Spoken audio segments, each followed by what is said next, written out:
भागलपुर के सरकारी कार्यालयों की दीवारें पारंपरिक मंजूषा पेंटिंग से सजाई गई हैं, जो पर्यावरण संरक्षण और डॉल्फिन अभयारण्य का संदेश देती हैं। इन पेंटिंग्स में वृक्षों के कटाव और उनके पर्यावरण पर प्रभाव को दर्शाया गया है। साथ ही भागलपुर की पहचान गंगा डॉल्फिन को भी उकेरा गया है। मंजूषा पेंटिंग भागलपुर की एक प्रमुख लोक कला है, जो 7वीं शताब्दी से चली आ रही है। ये कला अंग क्षेत्र की सांस्कृतिक धरोहर का महत्वपूर्ण हिस्सा है। पेंटिंग्स में 3 खास रंगे हरा, पीला और गुलाबी का उपयोग किया गया है, जो क्रमशः सुख, समृद्धि और शांति के प्रतीक हैं। इन पेंटिंग्स का उद्देश्य लोगों में पर्यावरण संरक्षण के प्रति जागरूकता बढ़ाना और लोक कला को बढ़ावा देना है। मंजूषा पेंटिंग्स न केवल पर्यावरण संरक्षण का संदेश देती हैं, बल्कि अपनी खूबसूरती से लोगों को आकर्षित भी करती हैं। ये कला भागलपुर की सांस्कृतिक धरोहर को सजोने और बढ़ावा देने में महत्वपूर्ण भूमिका निभा रही हैं। कलाकारों ने अपनी कला के माध्यम से यह स्पष्ट संदेश देने की कोशिश की है कि वृक्ष हमारे जीवन के लिए कितने महत्वपूर्ण हैं। ये जो है आंध्र प्रदेश की धरोहर लोक कला मंजूषा चित्रकला है। कितना तरह का पेंट यूज होता है? इसमें 3 प्रकार का ही कलर का यूज किया जाता है। क्या क्या बना है अभी यहाँ पे? क्या बना है? ये जो है ट्री लाइफ से संबंधित पेंटिंग जो बना है।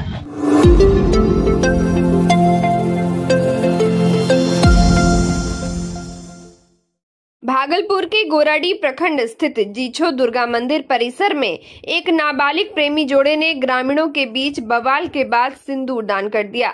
इस दौरान लड़के ने लड़की की मांग में सिंदूर भर दिया और दोनों ने शादी कर ली।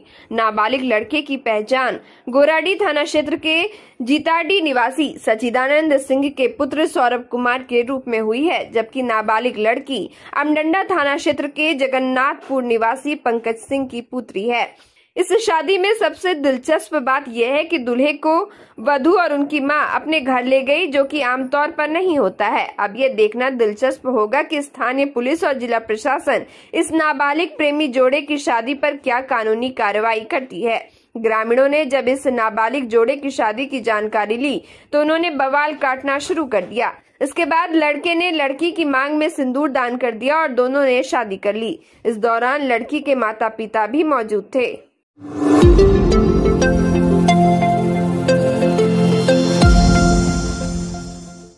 भागलपुर के गोराडीह थाना क्षेत्र में जमीन विवाद ने हिंसक रूप ले लिया, जिसमें पति पत्नी पर हमला कर उनके गहने लूट लिए गए।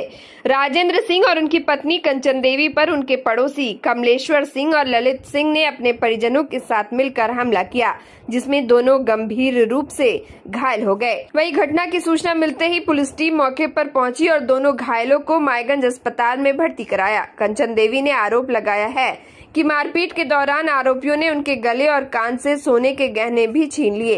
ये घटना पुराने जमीन बंटवारे के विवाद से जुड़ी हुई है, जो अब हिंसक रूप ले चुकी है। पुलिस ने घटना की जांच शुरू कर दी है और आगे की कार्रवाई में जुटी हुई है।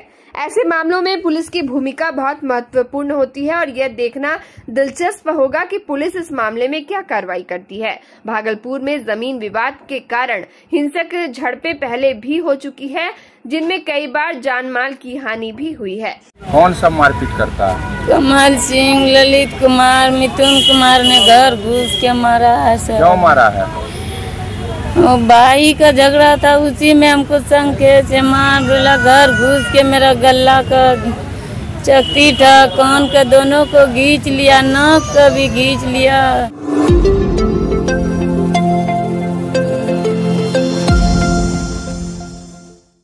भागलपुर में होमगार्ड जवान 27 अगस्त को जिला पदाधिकारी के समक्ष 1 दिवसीय धरना प्रदर्शन करेंगे, जिसमें वे समान काम के बदले समान वेतन की मांग करेंगे। यह निर्णय बिहार रक्षा वाहिनी स्वयं सेवक संघ की बैठक में लिया गया, जिसकी अध्यक्षता संघ के जिलाध्यक्ष अखिलेश्वर प्रसाद यादव ने की। होमगार्ड जवानों का कहना है कि उच्च न्यायालय और सर्वोच्च न्यायालय द्वारा राज्य सरकार को आदेश दिया जा चुका है कि उन्हें राज्य पुलिस आरक्षी बल की समान सुविधाएं और वेतन दिए जाएं, लेकिन अभी तक इस पर कार्रवाई नहीं हुई है। होमगार्ड जवानों ने स्पष्ट किया कि अगर उनकी मांगों पर शीघ्र कार्रवाई नहीं हुई तो वे अपना आंदोलन और तेज करेंगे। होमगार्ड जवानों की मांग है कि उन्हें समान काम के बदले समान वेतन दिए जाएं और राज्य पुलिस आरक्षी बल के समान सुविधाएं प्रदान किए जाएं।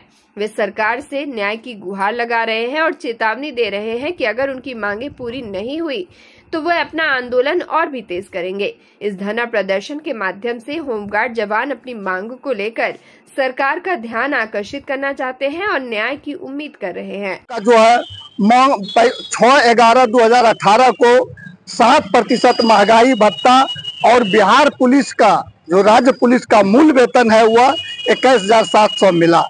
इसके बाद 6/11/18 से आज तक हम लोगों को 1 रुपया नहीं बढ़ाया गया।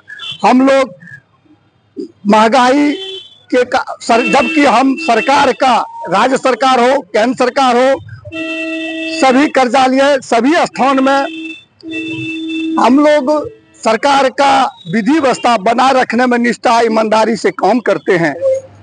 हम लोग जो है यह बिहार सरकार से आतंक हो चुके हैं और हमारे केंद्रीय कमेटी की निर्णय जो हुई है कि दिनांक 27/8/2025 को पूरे बिहार में जिला अधिकारी के यहाँ घेराव होगा।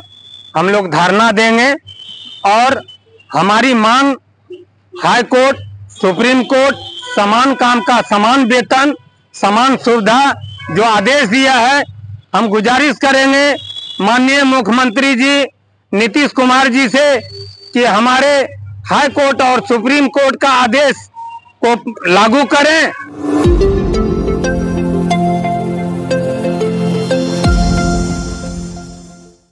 भागलपुर के पीरपैंती थाना क्षेत्र में भाई भाई के विवाद ने हिंसक रूप ले लिया, जिसमें छोटे भाई की हालत गंभीर हो गई।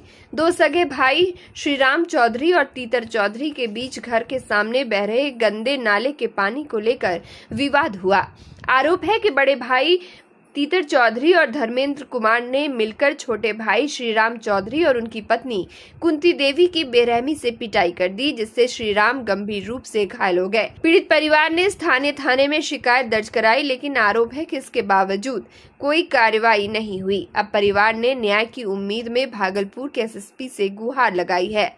पीड़ित परिवार का कहना है कि वे न्याय के लिए संघर्ष कर रहे हैं और दोषियों के खिलाफ कार्रवाई की मांग कर रहे हैं। आए हुए हैं थाना, एसपी ऑफिसर। किस लिए आए हैं? किस लिए आए हैं? मेरे पति को मारा है, हमको भी मारा है, घीस के घर से बाहर निकाल के झोटा पकड़ के मारा है। मेरा गला तीतर चौधरी मारा है, घर से बाहर, घर में घुस के मारा हमको।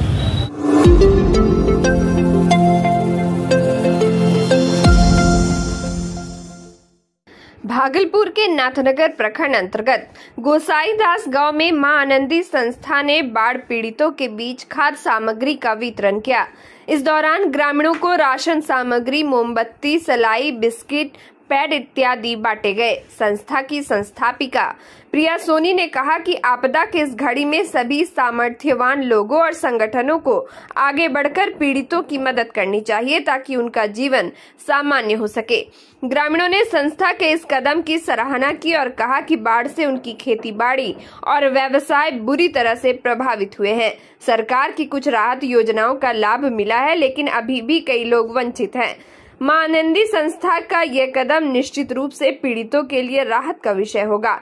संस्था के इस कार्य से ग्रामीणों के चेहरे पर खुशियां दिखने लगी। वहीं इस मौके पर मां आनंदी संस्था की संस्थापिका प्रिया सोनी के साथ साथ संस्था के दर्जनों महिलाओं ने अपनी भागीदारी निभाई। प्रिया सोनी ने कहा कि इस आपदा की घड़ी में सभी को एकजुट होकर पीड़ितों की मदद करनी चाहिए। जी, आज हम सभी मां आनंदी संस्था के सभी सदस्यों की ओर से नाथनगर समीप गोसाईदासपुर ग्राम में आए हुए थे आज, जहां की प्राकृतिक आपदा एवं बाढ़ के कारण जो है जनजीवन काफी प्रभावित हो गया। उन प्रभावित एरिया में आज हम लोगों के द्वारा राहत सामग्री, खाद्य सामग्री, वो महिलाओं व बच्चियों के स्वास्थ्य को ध्यान में रखते हुए सैनिटरी पैड का डिस्ट्रीब्यूशन किया गया।